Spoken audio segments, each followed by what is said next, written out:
does not put out the sun.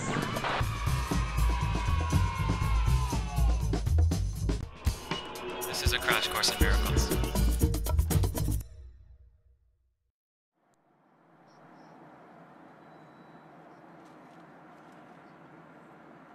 Hi, this is Stacy Vereen, co-producer of Crash Course, and in this episode, we're taking you to lovely Santa Fe, New Mexico, home of the Holy Spirit Espresso. I'm serious, the Holy Spirit likes coffee.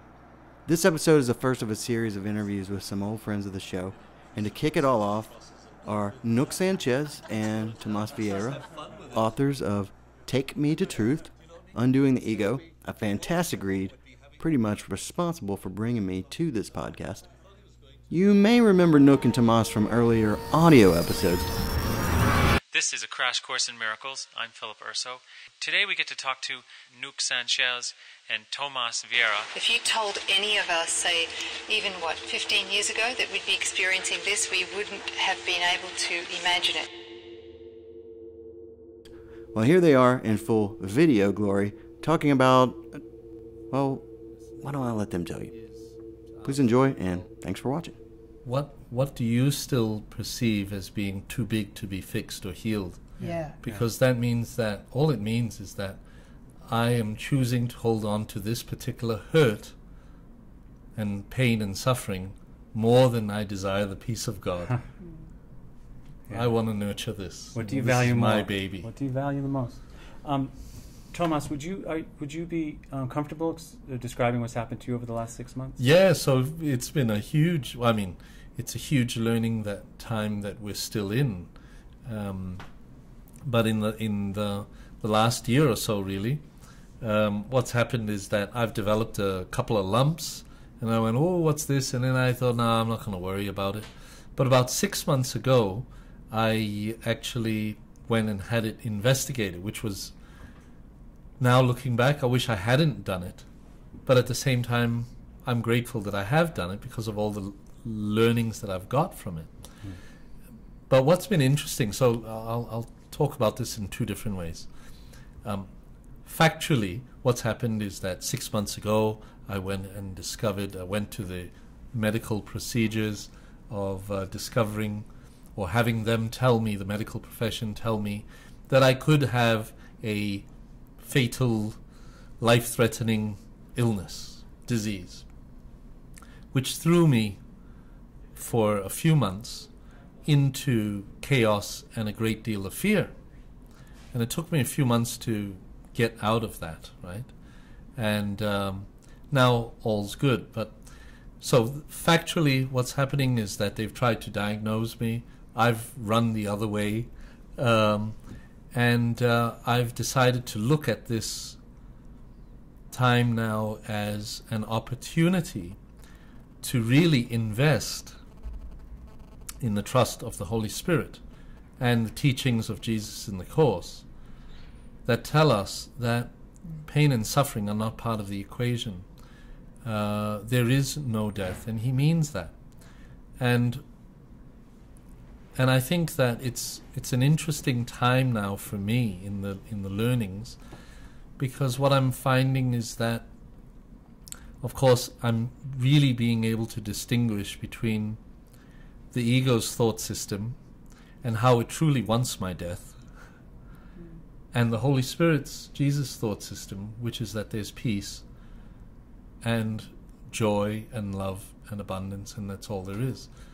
So I've since come to the conclusion that saving my life is none of my business.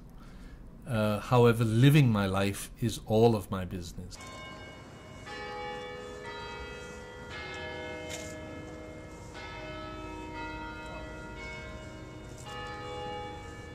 When I say living my life, it's actually incorrect. It's living his life. There is no me left to live the life. So it's quite funny because 6 months ago I thought, really, my ego was right in there, and the ego was there going, well, you better cancel all your workshops that you have scheduled for the spring, which I did, and you're going back to Australia in December, and which in January, which we are shortly to go back to Australia. And, you should be ready. Ready for what? Well, ready to get more sick and die.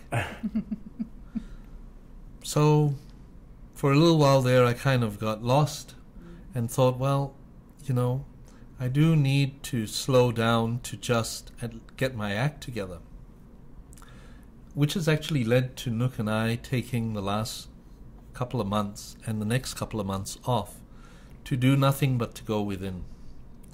The funny thing is that in this going within, I've got to a place where, as I've just said, I've realized that my job is to live, not to try and save this life. So all of a sudden, Nouk and I have realized, well, sorry folks, I thought I was going to die, but I'm not now. So I'm rebooking a whole series of workshops for next year. And we'll just keep going. And you see, that's really my job, and I believe our job, is to keep going without concern. Nature, if we watch nature, doesn't have any concern for that. It doesn't have any concern whether winter's coming or when spring's going to come or how many nuts have I got to harvest compared to last year. It does what it does, and then it waits without concern, in total faith and trust. Right? And that's what we've got to do. And that's what I've realized for myself. And I guess it's turned what could be viewed as a painful time or a scary time has turned equally into what is in fact a really exciting time, a great time of learning and of knowing the nature of God. The nature of God is love, and accepting the atonement for ourselves is the most wonderful thing. I used to look at those words and understand them intellectually and have no idea what they really meant. Until now, when I understand what it means is to really feel that you're just fine the way you are, naked in front of God, warts and all. It's not a question of deservedness. It's not a question of, am I good enough? Did I do enough good things? It's just because you are. And that is sufficient. Now we are standing, you and I, on a high platform.